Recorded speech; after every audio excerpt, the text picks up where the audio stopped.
Essa não começa. Bom, foi.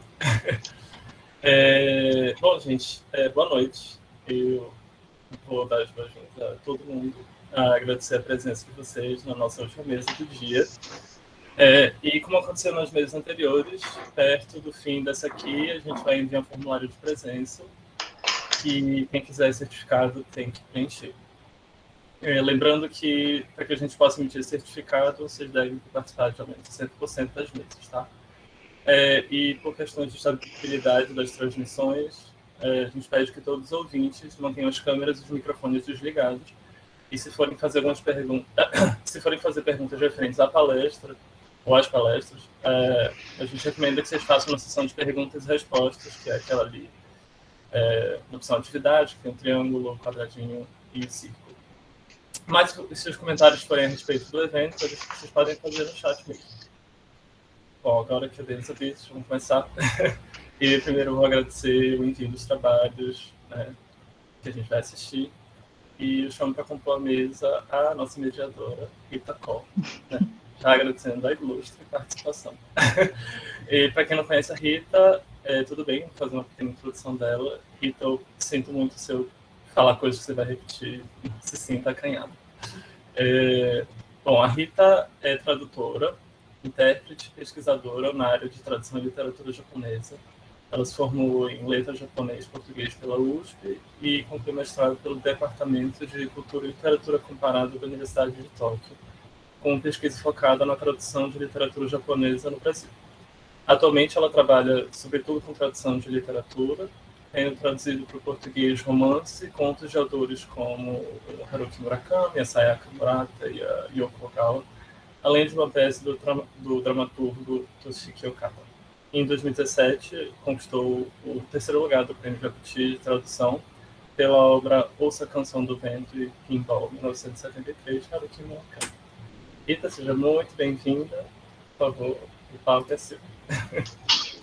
Obrigada, gente. Primeiro eu queria, na verdade, antes de mais nada, eu quero me desculpar preventivamente, porque é bem provável que tenha um barulho de criança ao fundo, porque a gente não conseguiu marcar a mesa num horário que isso não acontecesse, então talvez vocês ouçam uns barulhinhos aí, ele é uma boa pessoa. Mas eu queria agradecer muito o convite para participar aqui. Eu estou já fora da academia há algum tempo, assim, estou me sentindo um pouco de fora aqui, mas eu tenho sentido cada vez mais que essas trocas são muito importantes, assim, para a gente aumentar esse contato entre quem está fazendo pesquisa de literatura dentro da universidade e quem está trabalhando com literatura fora, né? Então, fico muito feliz com a oportunidade de estar aqui. E sobre mim, acho que eu não tenho mais muita coisa para falar. Eu acho que eu já posso ir começando, né? Apresentando todo mundo para a gente começar. Eu vou deixar para a gente fazer perguntas no final, então eu vou só introduzir as apresentações. Quem quiser ir fazendo perguntas, eu vou tentar acompanhar também, para ver se já tiver a ver com alguma coisa que eu estou pensando em falar. Eu já incorporo no fim. Então, a primeira apresentação agora vai ser do Fábio Pomponio Saldanha, da USP, Notas sobre a comunidade inoperada em Tawada Yoko e Yoshimoto Banana. De começar. Então, vamos lá, gente. Boa noite para todo mundo. Eu vou tentar não extrapolar o meu tempo, porque não cortar muita coisa, né? Vocês conseguem ver? Porque eu não sei se já carregou aí, porque a gente tem que ficar com outra aba. Sim. Dá para ver? Beleza. Sim. Então, a apresentação é dividida em 3 partes, né? Uma passada rápida no que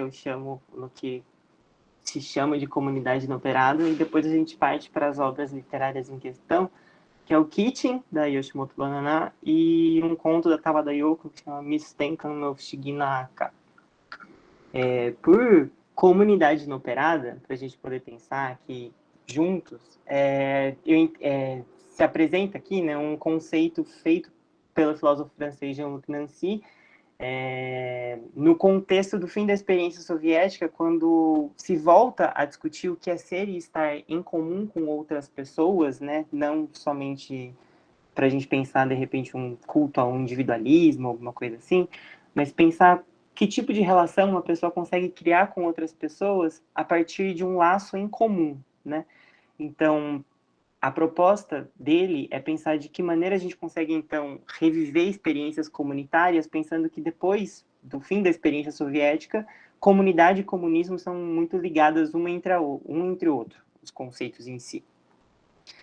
Para o filósofo francês, então, a gente consegue criar experiências de comunidade, ou seja, experiências de laço em que uma pessoa consegue se juntar à outra tendo algo em comum, ou a morte de uma pessoa amada, ou através do exercício da leitura. Como é meio triste a gente ficar pensando, né, que as pessoas que a gente ama um dia vão morrer, então a gente para aqui nessa apresentação para pensar um pouco quais são os limites que essa instituição literária pode assumir, então, tendo esse tipo de papel, de apresentar outras formas de linguagem e de atos que permitam com que uma pessoa, nessa sua existência, né, individualizada e autocentrada, que consiga criar esse laço com outras pessoas, pensando que se é através da literatura, presume-se que esse outro é qualquer outro que pode um dia vir a chegar perto dessa pessoa da leitura. E a ideia de inoperância, então, para já começar a falar de tradução, que ela volta no final, o termo em francês não é exatamente como se traduziu muitas vezes para o português, por exemplo, que a tradução é também comunidade inoperada, ou em inglês, que é inoperative. A ideia não é bem inoperância no sentido de que não há nada a ser possível, né? Que há ali uma certa passividade da comunidade em existir, mas sim de que dentro dessa própria tentativa de criação de laços entre uma pessoa e outra, existem forças maiores, no caso, que impedem a criação de um laço total de comunidade, ou seja, não é simplesmente uma geração total de laços que vai permitir com que todo mundo esteja ali em comunidade e dividindo espaços comuns entre si. A gente chega lá também, o porquê que isso aparece aqui agora. Para a gente poder pensar, então, o Keating nessa ideia de criação através da literatura como uma possível nova linguagem de comunidade, eu proponho aqui que a gente comece a pensar o Keating, as duas primeiras novelas, no caso, né? O Keating 1 e o Keating 2, ou Mangetsu, Lua Cheia, que são as histórias a respeito da personagem principal, a Sakurai Mikage, né? Que, no Keating 1, uma órfã, né, que a narrativa já é a narrativa de uma órfã que vai perder a avó bem no início da narrativa e vai ser acolhida pelos Tanabe, né, Yuichi e Eriko. E ao longo dessa primeira narrativa de Keating, vai começar a aprender a viver certos tipos de experiências familiares que vão se dar aí um pouco fora da lógica de uma família tradicional. E, em compensação, tudo aquilo que passa a acontecer, então, a partir do Keating 2, né, do Lua Cheia, eu gosto de falar que é meio que todo o mundo de Keating 1 que é construído em Keating 2 rui quando Eriko é assassinada no bar em que ela trabalha. E a partir dali, Mikage mais uma vez vai se ver sozinha e Yuichi vai se ver completamente sozinho também, né, como órfão agora.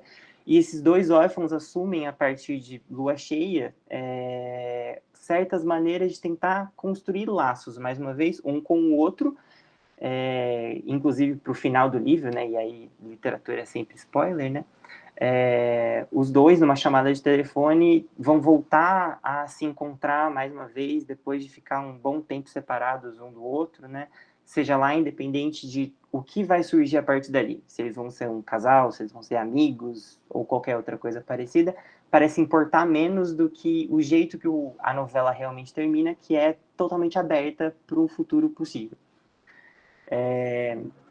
A ideia, então, de pensar Keating dentro dessa estrutura é pensar que a vida que vai sendo narrada ali é uma vida em que simplesmente se deixa de ter o dia após dia de uma pessoa que não tem perspectiva de futuro e muito menos uma linhagem para se pensar, afinal, Mikage agora já não tem mais ninguém, né? Já não tem mais familiar, Yuichi também tampouco, e a gente passa a poder pensar, então, esse futuro totalmente aberto através dessa experiência em que o leitor, quando lê Kitchen, se depara com essa possibilidade de se criar um mundo novo. Esse ser e estar em comum que pode surgir a partir da instituição leitura, né?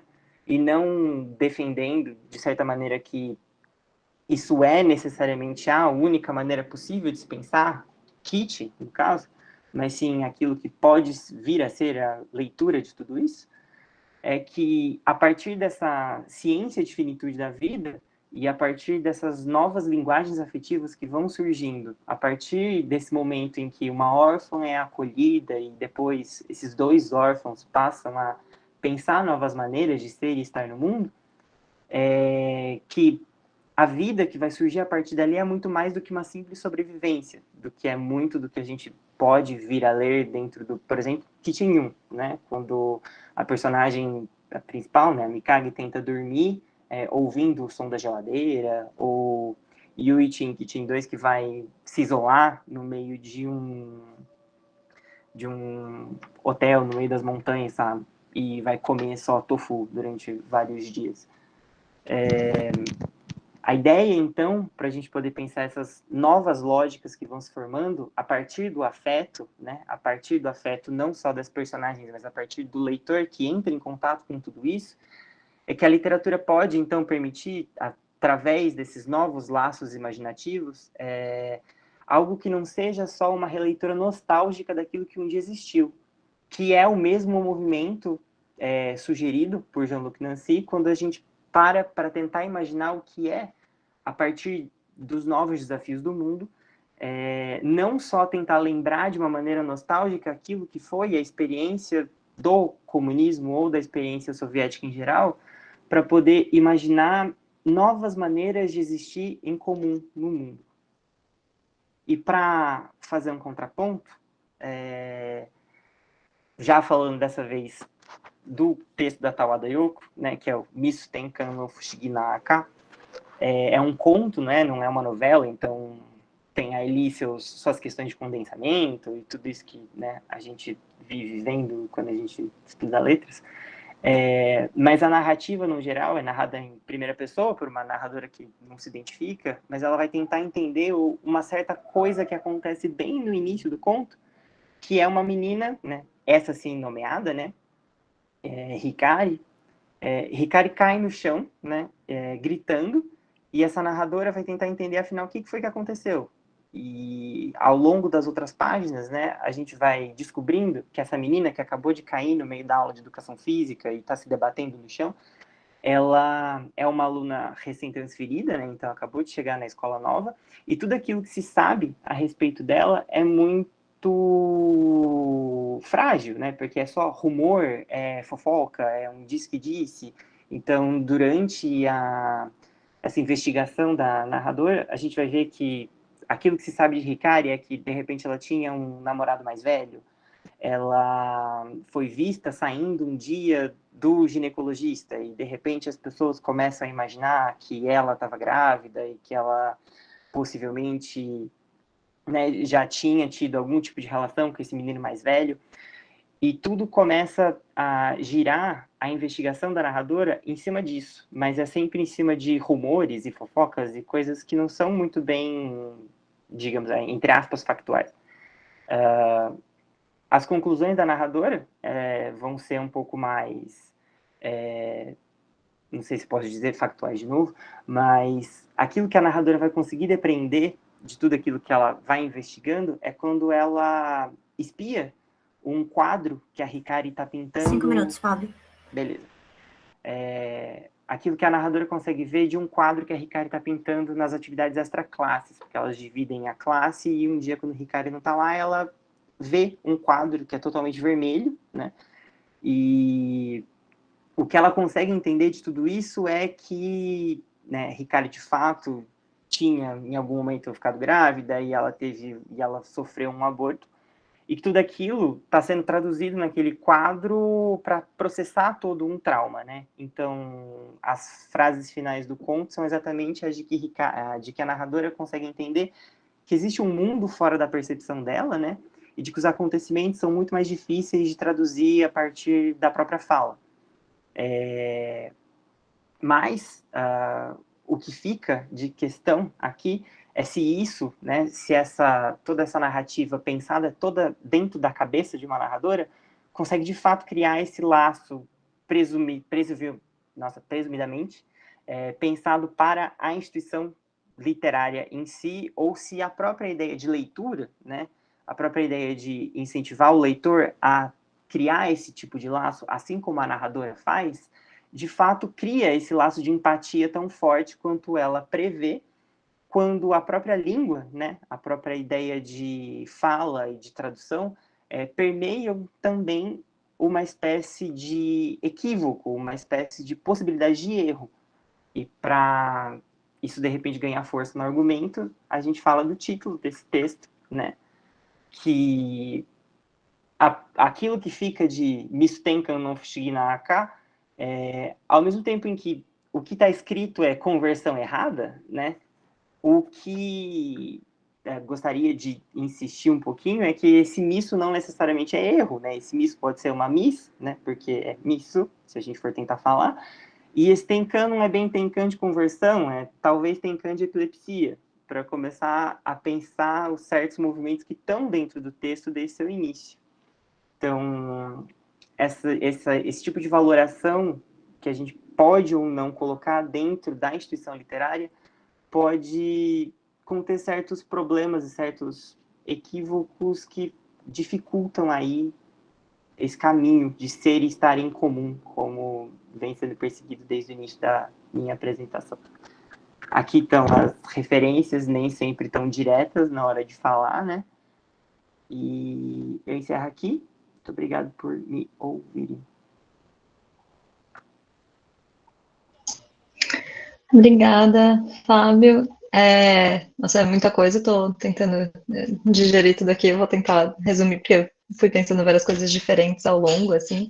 Eu acho que no fim, depois a gente pode falar, fazer mais algumas perguntas, né? Eu só achei bem interessante isso do viver, sobreviver, que é uma coisa que aparece muito num livro que eu traduzi da Sayaka Murata, esqueci o nome da mulher então eu fico pensando que é uma coisa que se repete, né? Uma temática que continue essa questão de uma formação de comunidade através de outros tipos de laços, isso pode aparecer mesmo de diversas maneiras. Já vamos passar para a próxima, não quero tirar tempo de ninguém aqui. No próximo a gente vai falar novamente sobre Kitchen da Banana Yoshimoto, reflexões sobre recepção, influência e autoria, com Clayton Santiago Madruga, por favor. Boa noite, pessoal. Só deixa eu me preparar aqui. Ups.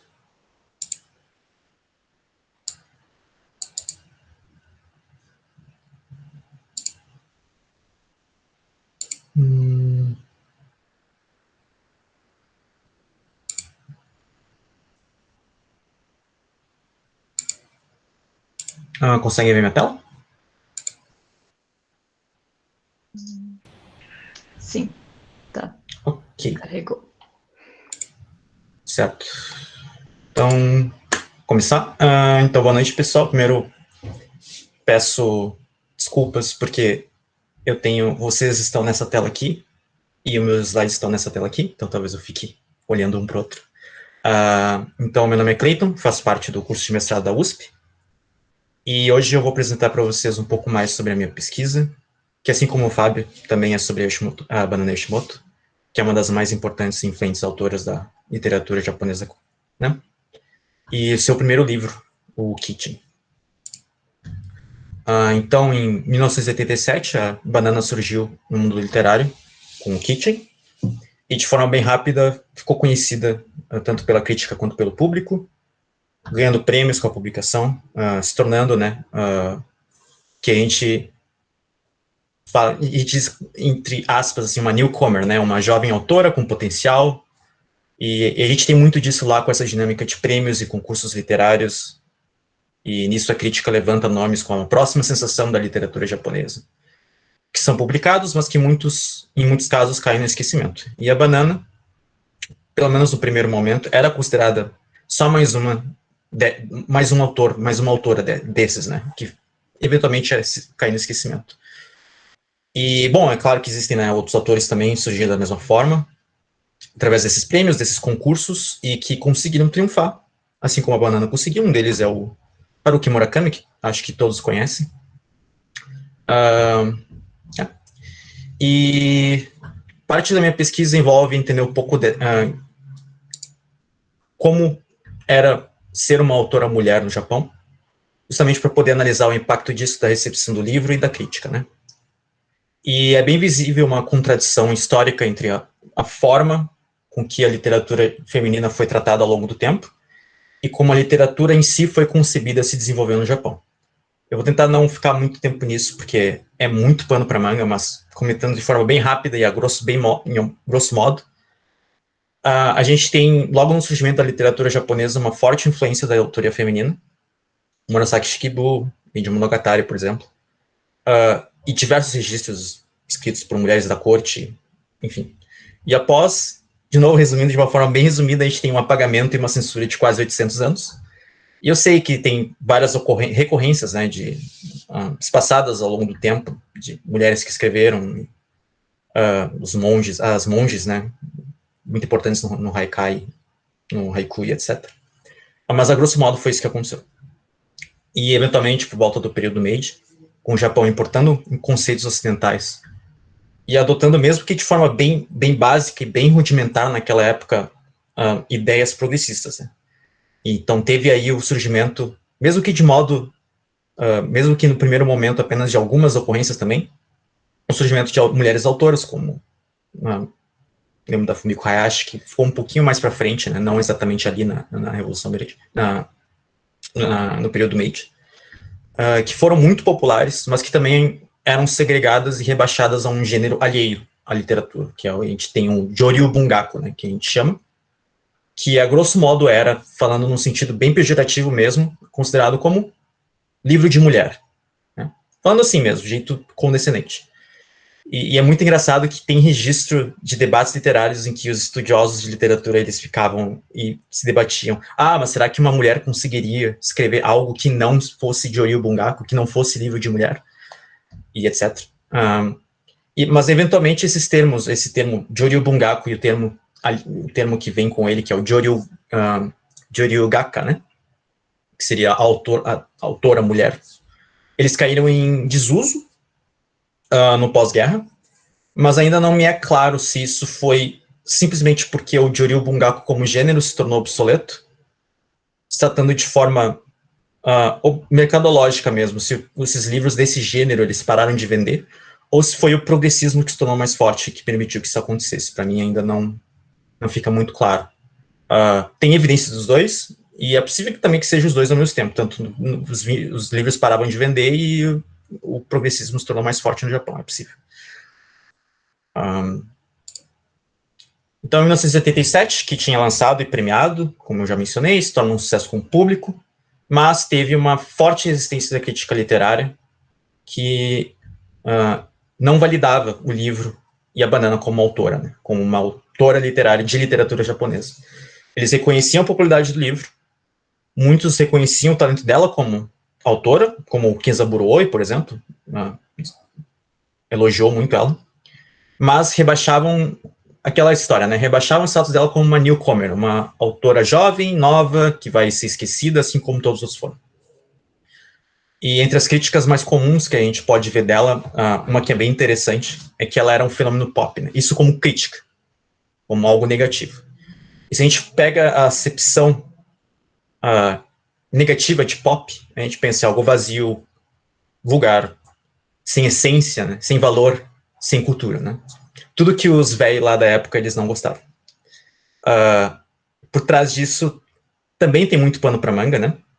Dá para falar sobre a crise identitária japonesa no pós-guerra. A gente pode falar sobre a crise intelectual dos intelectuais, né, japoneses de literatura. Crise de um bungaku, da noção de literatura pura japonesa, né, um termo bem conhecido quando a gente estuda a história da literatura japonesa. Crise de ataque de pelanca dos velhos lá e tudo mais. E por aí vai dentro. Mas uma citação que eu gosto muito é do Treat, John Treat, que é um dos mais importantes estudiosos da banana aqui no Ocidente, é que havia, e ele é cirúrgico perfeito, que tinha um desejo íntimo, deixa eu ver como é mesmo, só um minuto, um desejo íntimo de que algumas histórias desaparecessem rapidamente das estantes. Então, era assim, uma crítica de que, esse livro ele só vai estar aqui, mas logo ele vai sumir como todos os outros populares. Mas era isso que eles queriam mesmo. Era esse o desejo íntimo deles, né? Uma repulsa meio que inconsciente, assim, dessa nova onda literária que a banana fazia parte. E isso se estendia também para os outros autores, como eu já falei do Murakami Haruki, ele sofreu bastante com isso também. Então, aí ela e o livro se tornam um sucesso internacional também. Foram e continuam sendo traduzidos. O livro foi muito traduzido para diversos países, né? Português também. E ela continua sendo traduzido para diversos idiomas, como Tsugumi, por exemplo, inglês, italiano, espanhol. E essa parte, mas aqui naquela parte ali da pesquisa que eu falo, eu não fui muito atrás disso ainda, mas é o próximo passo, né? Que é pelo menos entender o impacto social dessa, digamos, virada cultural e literária que a banana ajudou a concretizar junto com alguns outros autores. Talvez seja muita areia para o meu caminhão, talvez seja muita coisa para abordar na dissertação também, mas vendo estatisticamente a gente consegue ver que houve, a partir do momento da publicação de Kitty, e há um esforço maior em publicar autoras mulheres no país, e um esforço maior em publicar livros de massa, né? Livros que fogem dessa essência de literatura pura. Embora a gente ainda tenha autores como o próprio Kenzaburo, que ainda fazem muito sucesso lá hoje em dia. Sucesso de mercado, né? Mas aí fica essa questão, volta essa questão, né? Esse sucesso e essa vontade de publicação, ela é só por questões mercadológicas, ou se houve mesmo uma conscientização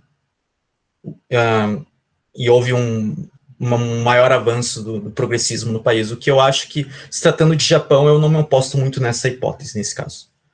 Um país conservador como é, né? E aí, hoje em dia, a gente pode considerar a banana como uma autora que foi de grande influência. Então, faz parte de uma onda que resultou, digamos, no abalo das estruturas dos valores literários japoneses, que ajudando a sair um pouco dessa ideia de literatura pura e fazendo sucesso em literatura de massa, e dando bastante margem para a gente estudar ela, mesmo sendo literatura de massa. Não que literatura de massa não mereça ser estudada, óbvio que não. Tem uma coisa que deve ser estudada em literatura de massa. E hoje em dia a gente tem uma nova corrente de autoras mulheres, né, muito forte no Japão, já foi mencionada a Saiko Murata, a gente tem a Hiromi Kawakami, a Mieko Kawakami. Mieko Kawakami é uma autora que eu amo demais e que quero estudar um monte. Falta tempo. E que eu espero também conseguir buscar a influência da banana no surgimento dessa nova onda de autoras mulheres, né? Porque se essas mulheres estão sendo lidas e elas conseguem renome internacional, é porque alguma coisa aconteceu, isso não é de graça. Principalmente num país conservador em que o progressismo caminha passos muito lentos como o Japão. É isso, pessoal. Fui um pouquinho rápido, mas eu acho que é isso. Aqui também tem. Opa. Exatamente quando você ia bater 5 minutos, faltando 5 minutos. Ok. Então, essa é a bibliografia. E é isso, pessoal. Agradeço a atenção de vocês. Obrigada, Cleiton. Eu acho que eu vou deixar mesmo para fazer mais comentários depois, mas essa questão, né, de recepção e do peso dos prêmios, né, de como vai acontecendo uma formação de cânone, como essa formação de cânone afeta, inclusive, o que é traduzido, né, a imagem que a gente tem da literatura japonesa fora, eu acho que é uma questão muito rica e muito interessante para a gente pensar mesmo agora que que está se ampliando o leque de autores traduzidos aqui, e de autoras também, né? Então, eu acho que é um tema muito importante mesmo. Agora, por último, vamos para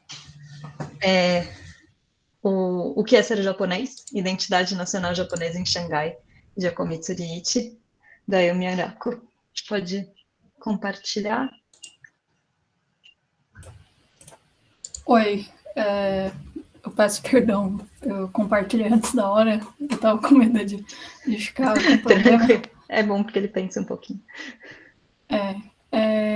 Tá dando para ver?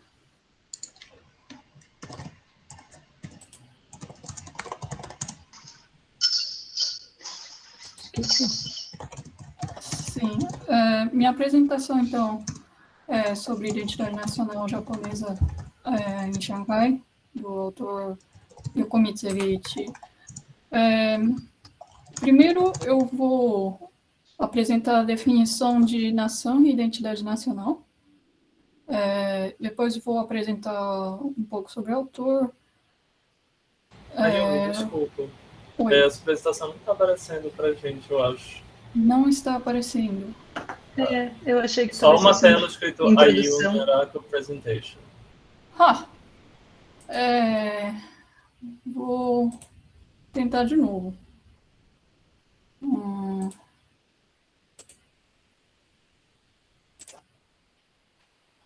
Ainda não?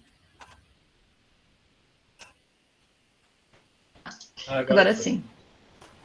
Eu vou manter como tá, porque tenho medo de dar problema. Enfim, minha estrutura da apresentação é essa, né? Estava falando de primeiro definir nação, identidade nacional, apresentar o autor, o contexto histórico, depois vou falar da obra e vou mostrar alguns trechos. Bom, nação é um conceito difícil de definir e muitos teóricos já se incumbiram dessa tarefa, eles discordam uns dos outros, mas tem um consenso. Os teóricos mais recentes acreditam que seja uma invenção moderna. Né? Então, não é um negócio que existe desde a antiguidade. E, segundo Hobsbawm, é algo imprescindível para a compreensão da sociedade contemporânea. E ele escreveu isso há 30 anos atrás, mas ainda continua sendo verdade, né? Não conseguimos imaginar alguém entendendo a sociedade atual sem entender o que é uma nação. E no Brasil, é mais comum a adoção de paradigmas modernistas, né, sobre o conceito da nação. Então, por exemplo, de acordo com Anderson, as nações seriam comunidades imaginadas. Ele é um dos teóricos modernistas. E na mesma linha de Anderson, tem o Hobsbawm que fala sobre a invenção de tradições. Não que essas coisas não tenham acontecido no Japão. Então, por exemplo, segundo Anderson, as nações são comunidades imaginadas porque os membros nunca chegam a conhecer uns aos outros, né? Os membros de uma nação nunca vão conhecer todos os outros membros de uma nação. Então, isso é verdade no caso do Japão, e há tradições inventadas no Japão também, mas não é tanto quanto em outros casos, digamos assim. E no Japão seria mais adequado adotar as teorias de Smith e Breuil, eu não sei como,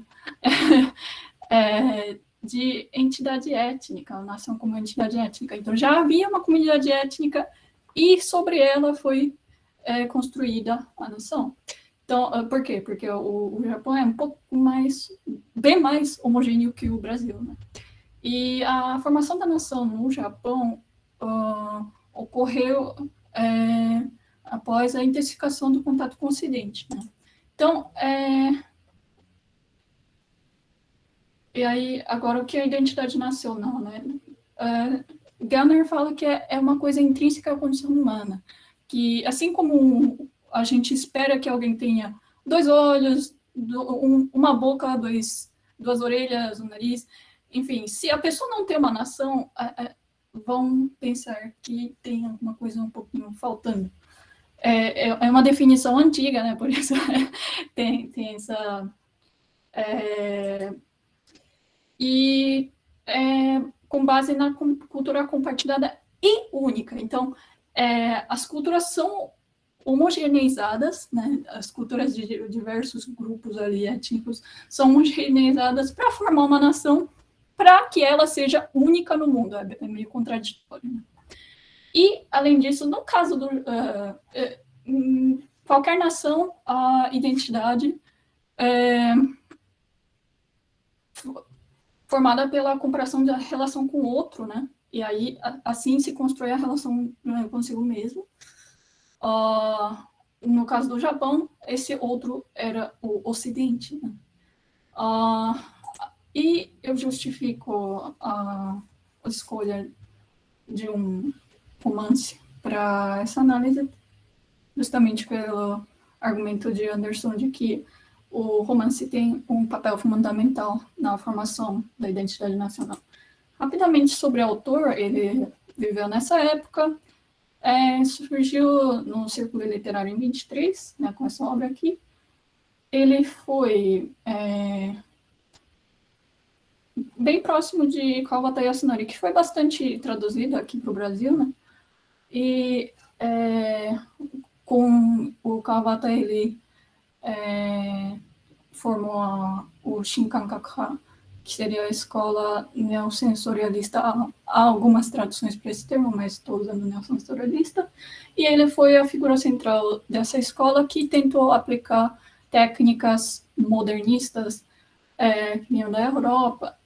Ele resistiu às ideias de esquerda que estavam entrando no Japão naquela época. Eu vou falar sobre isso um pouquinho depois. E aí a literatura pura, né, que o Clayton estava falando, ele foi defensor disso. E aí a obra Shanghai foi escrita após sua viagem à mesma cidade.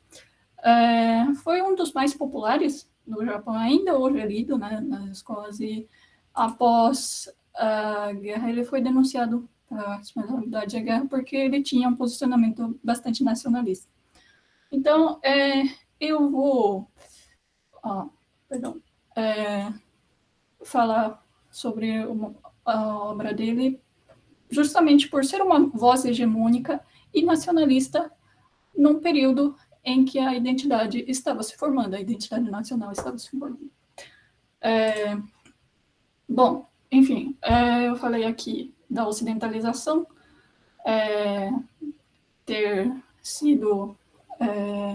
ter ocorrido na época do surgimento da nação, e foi também a época que ocorreu a modernização, né? Então, tudo isso ocorreu junto, foi um caos. Enfim, e a unidade nacional, né, com a centralização política e administrativa, educacional, o surgimento dos meios de transporte modernos,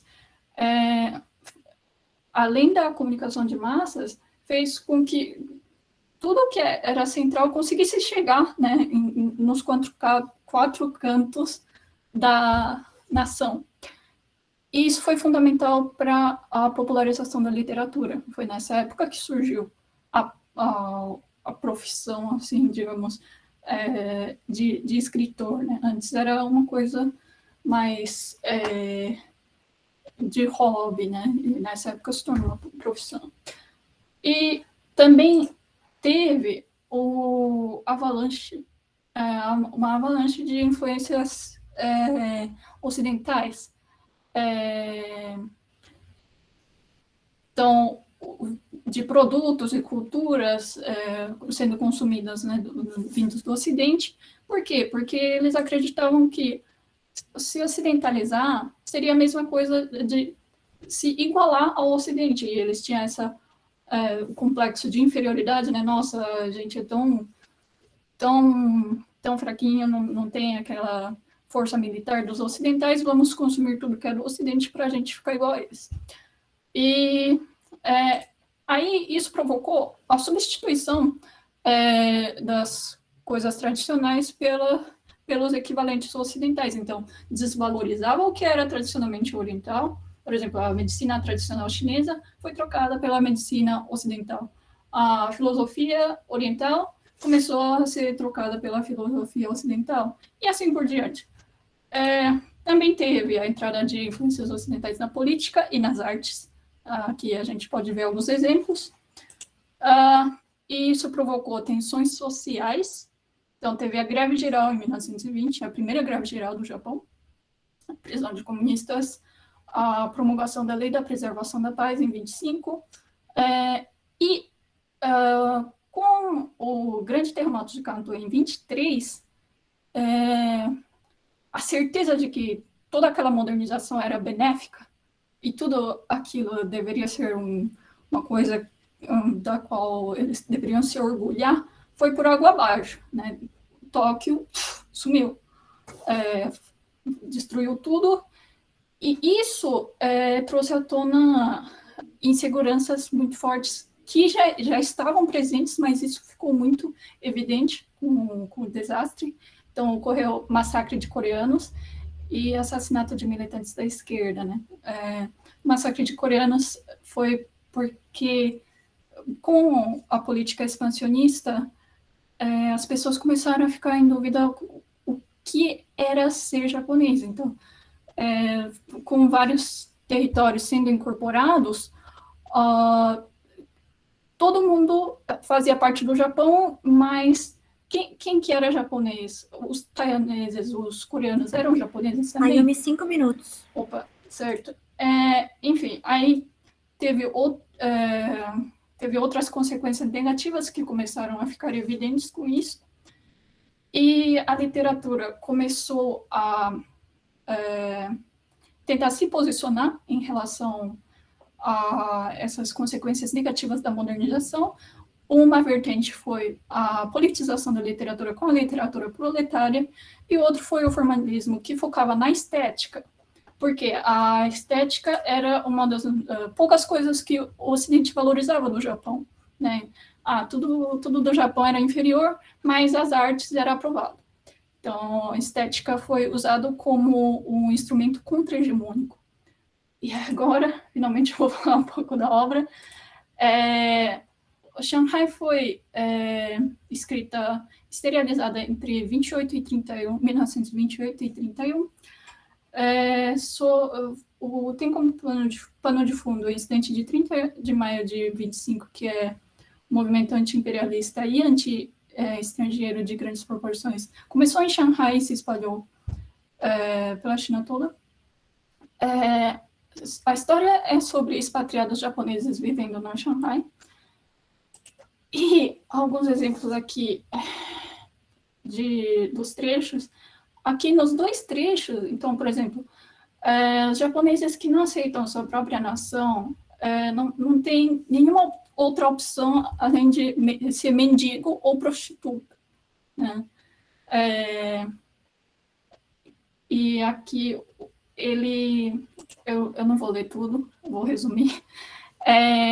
Saki, que é o protagonista, está andando no meio de uma manifestação antinipônica e ele sente que ele é ameaçado por causa simplesmente da sua nacionalidade, né? Então, é uma condição intrínseca e você não consegue se livrar. Ele sente que não consegue se livrar, mas ele tem que lidar com isso. É uma condição intrínseca, né? Que eu falei no começo que Gellner menciona como característica da identidade nacional. E há também o orgulho e desprezo pela identidade japonesa. Então, aqui tem o orgulho do progresso da nação. Que orgulho de sentir que o Japão está progredindo, toda aquela modernidade está chegando até mim. Aquilo para Sam, que é o protagonista, era motivo de orgulho. Por outro lado, Koya é desprezado pela conterrânea Miyako. Ela é uma dançarina japonesa que é paparicada pelos estrangeiros, faz muito sucesso entre os ocidentais, Mas ela despreza o Koya mesmo, porque ele também é japonês. E aí ele fica se lamentando, nossa, os japoneses, pernas curtas, né? Porque são desprezados. Mas ele não liga que os chineses não podem entrar naquele parque que ele está. Né? Então, os japoneses são desprezados, mas que se danem os chineses. Né? Então, aí já fazendo a ponte, tem esse senso de superioridade dos japoneses em relação a outros países asiáticos. Então, Koya também tem isso, e Yamaguchi, outro personagem aqui, argumenta a favor do militarismo japonês. Então, o Japão está colonizando a China, está colonizando outros territórios, mas é para ajudar os países vizinhos. A gente está fazendo isso porque a gente é legal, a gente está tentando ser bonzinho, né? Enfim, então tem todo esse discurso contraditório, né? Todo mundo é igual, a gente é legal, mas vocês precisam obedecer a gente. Né? Enfim, e aí, conclusões preliminares, né? A gente, nesses trechos que eu citei, podemos identificar que tem essa característica de identidade nacional ser algo intrínseco à condição humana. Notamos também a sensação de inferioridade diante dos ocidentais, né? A comparação com o Ocidente, né? Pernas curtas, enfim. A consciência de si a partir da consciência do outro, né? Normalmente. Desprezo pela própria nação, e o senso de superioridade em relação a outros países da Ásia, a construção de igualdade, colonização, assimilação. O Lippisch menciona isso em um de seus livros. O orgulho da modernização, progresso industrial, tem isso aqui no livro Overcoming Modernity, do Hamiltonian. E a aprovação da estética, eu acredito que Miyako ser um sucesso ali entre os ocidentais possa ser a representação da aprovação da estética japonesa pelo Ocidente. Enfim, são conclusões preliminares e estas são as referências. Muito obrigado. Esse é meu contato.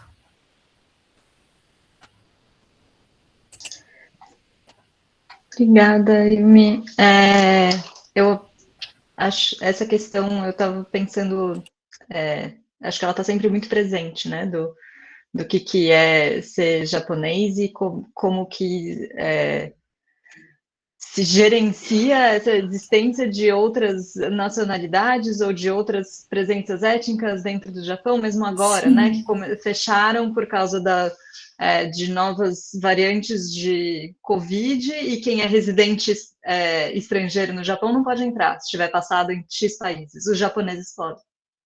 E então continua tendo esses conflitos que eu acho que são muito mal resolvidos, né? Acho que é um buraco bem fundo aí. Eu vou, fazer algumas perguntas, assim, na ordem das apresentações. Tem algumas perguntas surgindo aqui também, eu não sei se a gente vai ter tempo de falar de todas elas, se alguém... em outras mesas eu vi que, às vezes, os participantes estavam respondendo já no chat, não sei se isso vai ficar um pouco confuso, mas se alguém quiser dar uma olhada e respondendo, podemos fazer isso também. Mas eu queria fazer primeiro um comentário, assim, uma pergunta para o Fábio. Eu achei bem interessante isso da comunidade inoperada. Eu tinha ficado confusa, assim, no resumo. Eu acho que talvez, até pelo que você falou, da tradução mesmo, né? Porque justamente como a professora Jé comentou aqui numa pergunta, no Kitin, ela justamente, e que foi como você falou, né, ela cria essa própria comunidade. Então, no primeiro momento eu fiquei, mas ela não é exatamente inoperada, porque é justamente sobre esse surgimento, né, mas pensando nesse conceito do Nancy da comunidade, como buscar novas formas de se relacionar, né, através de outros vínculos, assim, eu acho que pode ser bem interessante para pensar na obra. Mas eu fiquei um pouco curiosa como que você acha que esse arcabouço, assim, teórico viaja para o Japão, assim, se tem outras coisas que você pensa mais em relação ao contexto japonês, em relação a um tipo de coletividade que talvez seja muito presente historicamente nas organizações sociais, né? Se tem alguma coisa que você pensou para esse lado. E eu também fiquei curiosa com a seleção dessas duas obras, assim, porque nas duas eu achei tem coisas interessantes para se pensar, né, da comunidade. Eu não sei se a chave está na ideia de literatura, né, da literatura como uma capacidade da gente interagir e perceber o outro, mas porque o texto da Yoko Tawada, quando você fala de factual, né, tem muito pouca coisa factual no texto da Yoko Tawada, né, ela justamente ela questiona um pouco essa solidez da própria linguagem, né? Até com jogos ali com as palavras e coisas assim, então nem os fatos que a personagem está entendendo parecem claros, enquanto eu acho que no texto da Banana as experimentações são muito em outros níveis, né? Não tanto no reino da linguagem. Então, fiquei com essas duas coisas. Já respondo? Tá, beleza. Eu já vou juntar, então, a resposta com a pergunta da Joyce Sensei também, né? Que, inclusive, deu um suei frio aqui na hora que eu li, né? Primeiro, obrigado, Rita, obrigado, Joyce Sensei, pela pergunta. A questão, assim, da minha pesquisa, no geral, até agora, é muito mais... Ai, meu Deus, como é que eu falo isso?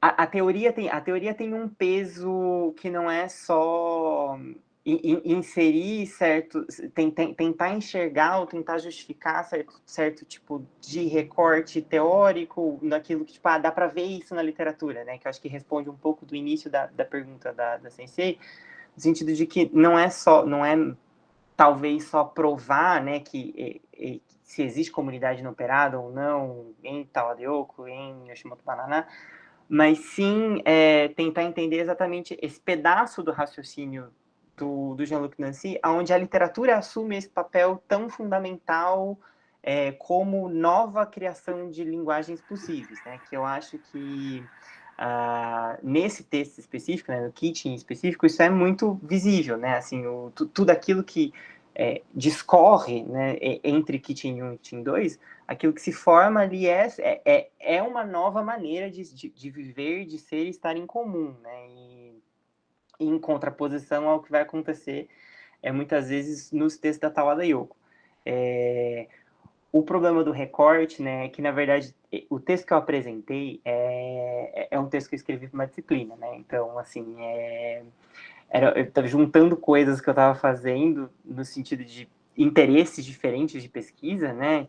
Yoshimoto Banana foi alguém que estudei durante a graduação, e a Tawada Yoko, quem eu estudo agora no mestrado, né? Então, estava bem nessa fase de transição, porque esse trabalho em específico que eu fiz foi uma disciplina que eu estava fazendo como aluno especial, né? Então, eu estava juntando coisas que eu estava terminando de fazer com coisas que eu estava começando a fazer, né?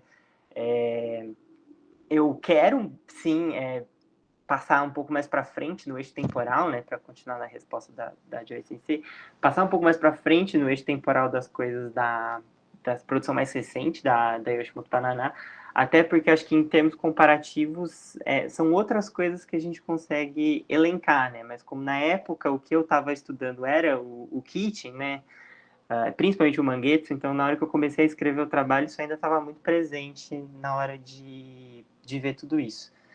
Mas no estágio atual da pesquisa, essa ideia de o que é ser e estar em comum, e se a literatura tem exatamente esse papel tão fixo e possível, né, porque a ideia é pensar se o valor que a literatura assumiria é sempre uma coisa positiva, né, de acordo com a teoria que ficou, né, meio picotada aqui.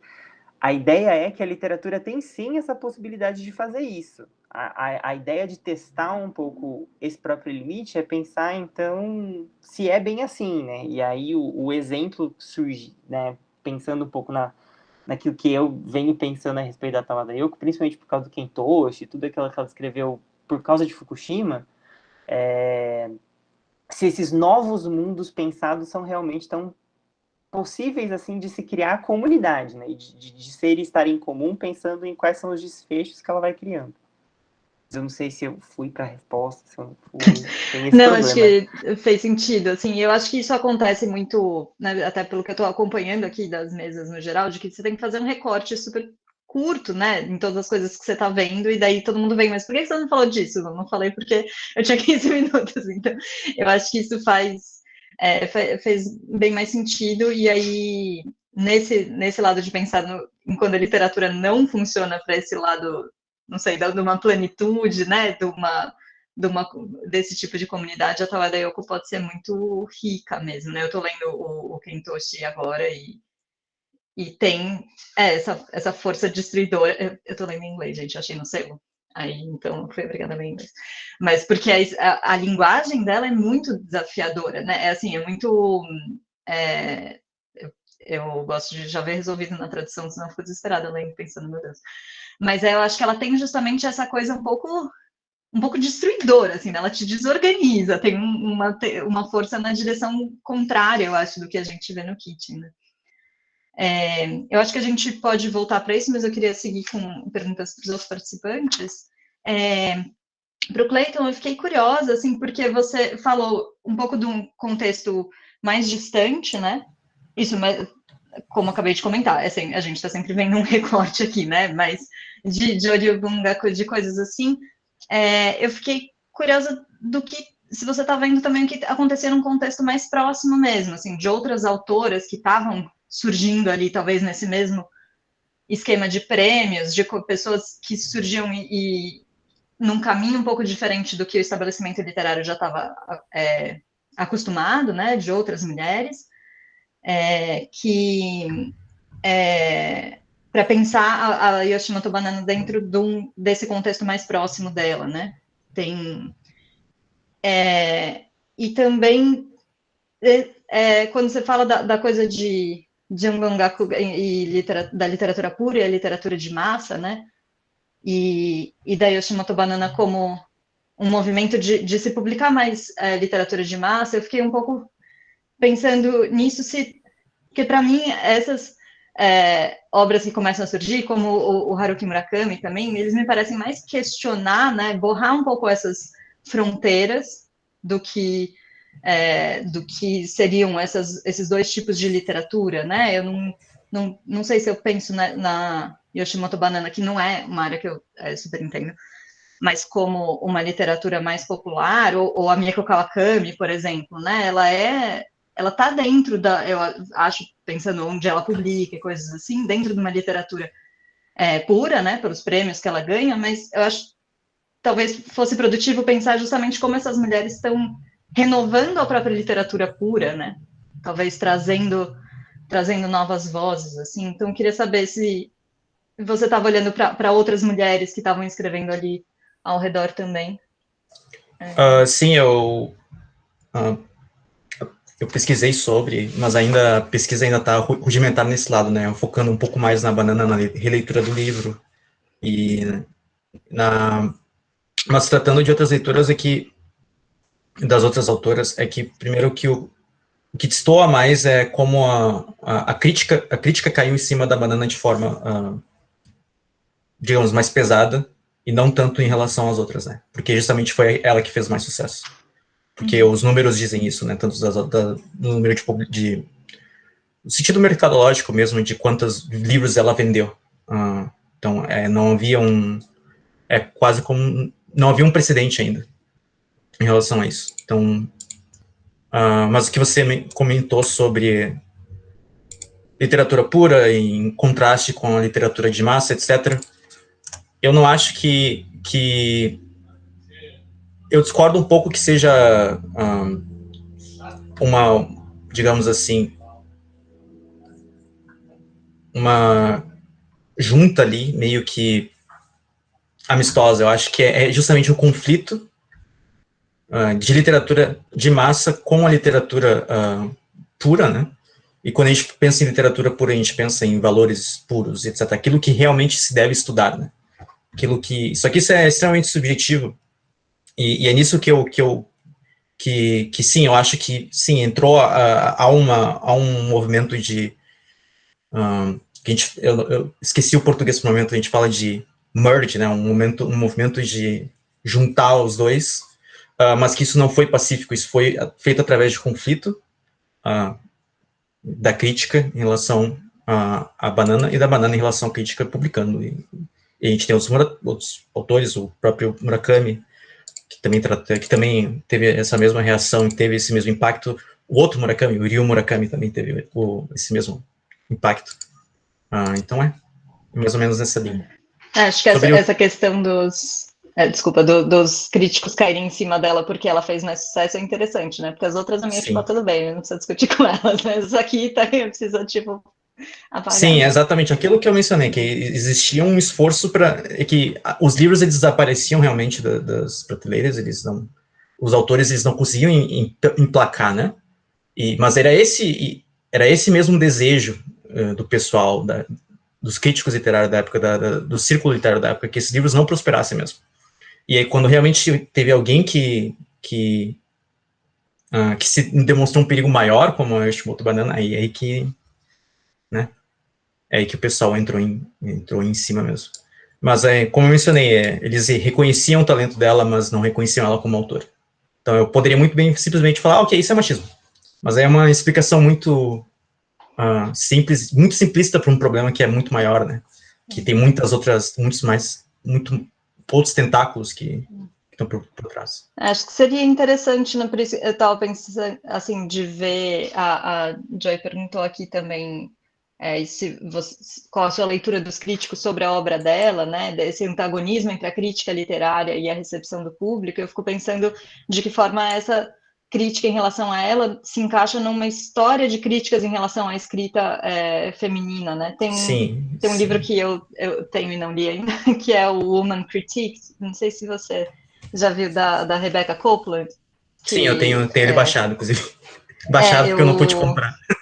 É que eu tô morando nos Estados Unidos, aí dá para pegar as coisas, né? Mas ele parece muito maravilhoso e tem bastante coisa sobre ela, e é um assunto que pessoalmente me interessa muito e eu conheço pouco ainda, né? De ver como que às vezes a gente olha para para fatos mais isolados, porque essa pessoa ficou mais famosa, ela chegou até a gente, mas já tinha outras mulheres escrevendo e sendo apagadas, né? Escrevendo e sendo criticadas de uma forma semelhante. Então acho que aí pode ser um caminho interessante para pensar, né?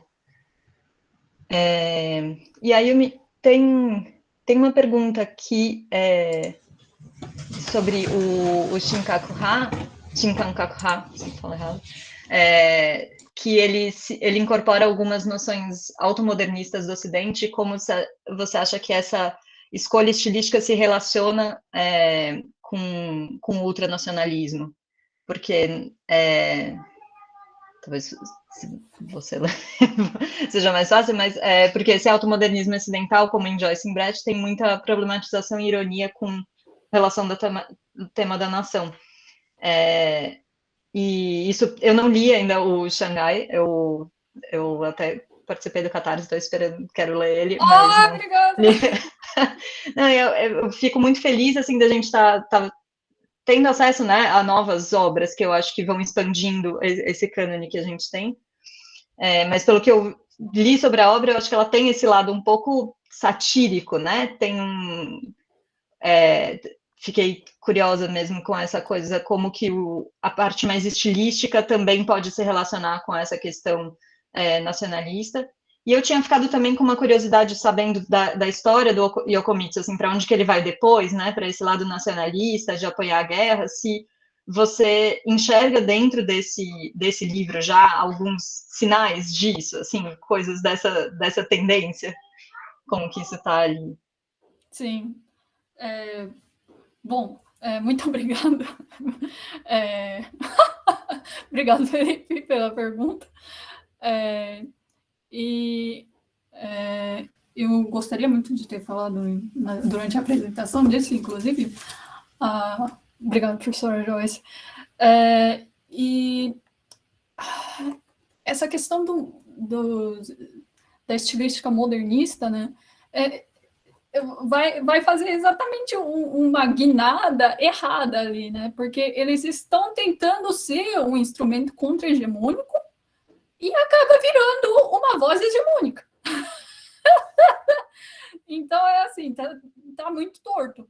Inclusive, o Shinkankaku, ele surge como uma vertente das vozes contra-hegemônicas.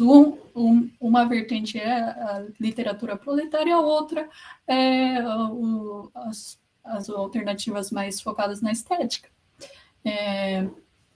Só que as alternativas mais focadas na estética sobrevivem à repressão. O que isso significa?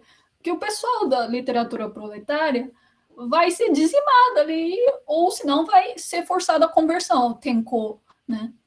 E esse pessoal que faz a conversão acaba entrando nesses grupos mais focados na estética, ou vão para a escrita autobiográfica, o Wataku Shousetsu. E aí, quem ficou assim nesses grupos que estão tentando se posicionar em relação à modernização, acabam se politizando porque o outro grupo foi apagado, né? Tá sendo monitorado porque são aquelas pessoas que eram da literatura proletária. E aí, alguns dos membros que entram, tanto para os Bungakai, eu acho, que é a revista do pessoal do Shinkankaku, e também ao grupo do Yasuda Yojiro, que é o pessoal da escola romântica japonesa, todos eles viram ultranacionalistas, inclusive aqueles que vieram da literatura proletária. Então, o que isso tem a ver, né? É que a escolha por técnicas mais focadas na estética, a adoção de coisas europeias do automodernismo estava relacionado com ser contra toda aquela modernização, e aí aquilo acabou não sendo reprimido, e no fim foi o que sobrou. E foi o que não foi apagado durante a guerra.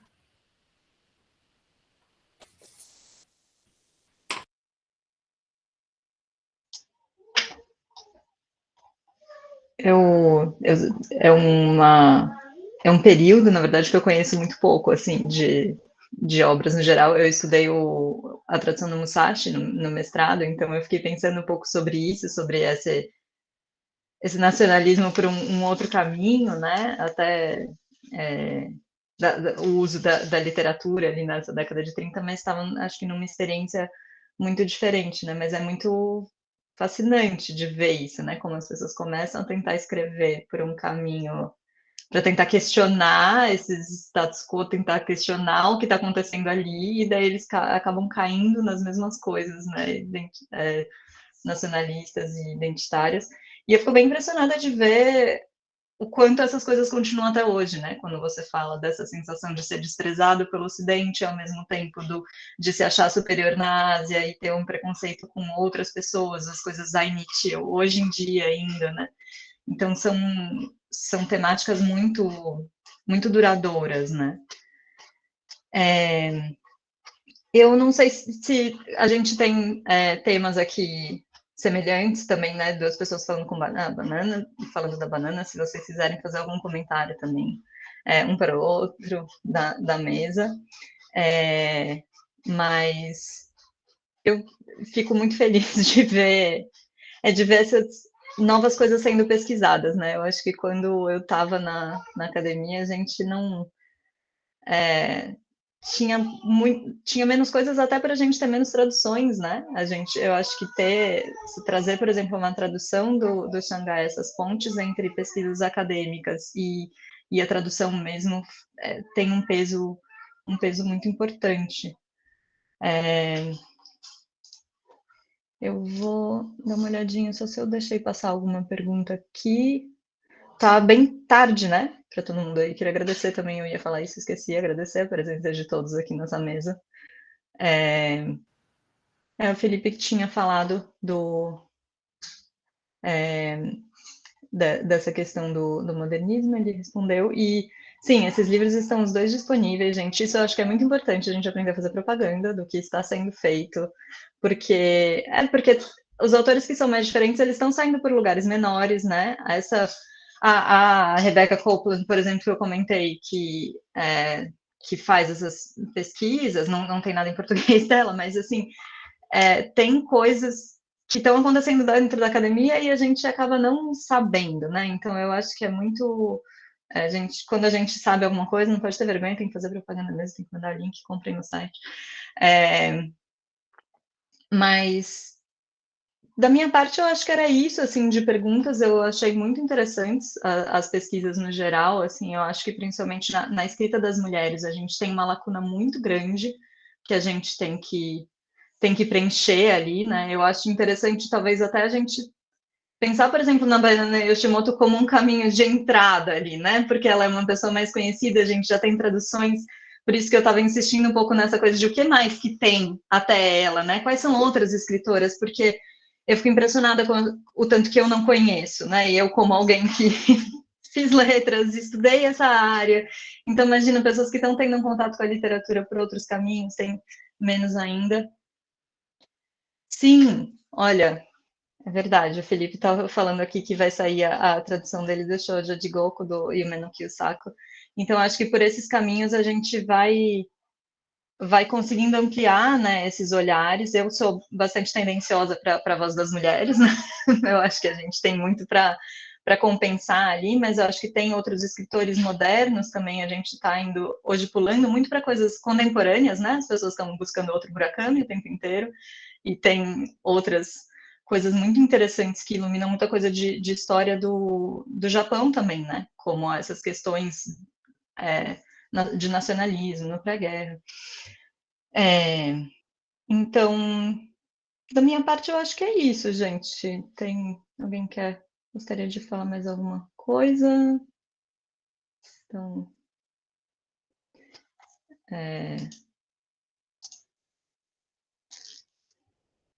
eu tô certa aqui no horário? A gente está encerrando certíssimo. agora, né? Mas queria agradecer mais uma vez mesmo o convite para participar, porque para mim foi um incentivo muito legal também para assistir outras mesas, ver um monte de coisa do que está sendo feito aqui. Eu acho muito bom ter esses caminhos. Depois quero acompanhar para onde vão as pesquisas de todo mundo.